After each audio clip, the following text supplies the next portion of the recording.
Welcome friends, সমস্ত সরকারি কর্মচারী, শিক্ষক শিক্ষিকাগণ। 2025-2026 ফিনান্সিয়াল ইয়ারে ফর্ম 16 জমা দেওয়ার এবারে শেষ সুযোগ।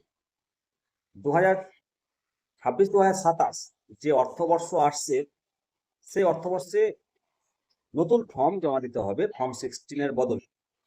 এখন থেকে ফর্ম 130 চালু হচ্ছে এবং ইনকাম ট্যাক্স রুলস 2026 যে গাইডলাইন প্রকাশ করেছে, সেটা মূলত নতুন অর্থবর্ষের প্রথম দিন থেকে চালু হচ্ছে। ফর্ম 130 ছাড়াও আয়কর রিটার্ন সম্পর্কিত 150টি নতুন নতুন ফর্ম ফিরিয়ে আনার প্রস্তাব রাখা হয়েছে নতুন আইনে।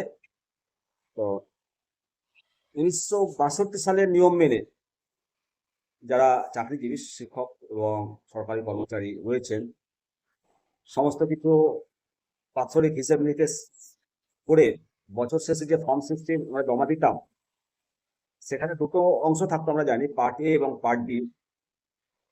নতুন যে ফর্মটা আসছে 130 130 নম্বর ফর্ম, এতে 3টি পার্ট থাকবে, part A, part B, part C. তো প্রথম পার্টে থাকবে নিয়োগকারী এবং সংশ্লিষ্ট কর্মীর KYC সংক্রান্ত এবং ব্যাংক ডিটেল সংক্রান্ত তথ্য, আর পার্ট বিতে থাকবে সংশ্লিষ্ট অর্থবর্ষে কর্মীকে দেওয়া বেতন এবং TDS এর খতিয়ান।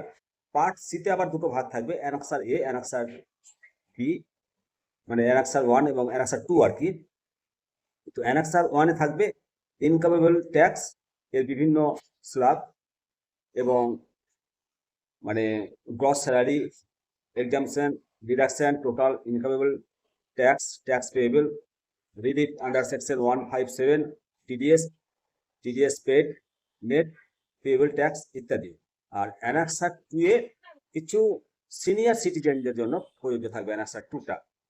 এখন মনে রাখতে হবে যে ইনকাম ট্যাক্স আইনের 392 এবং 393(1) এই নিয়ম অনুসারে নিয়োগকারী বা ব্যাংক কর্তৃপক্ষ যারা TDS কেটেছেন, তাদের প্রত্যেককেই 130 নম্বর ফর্ম ইস্যু করতে হবে।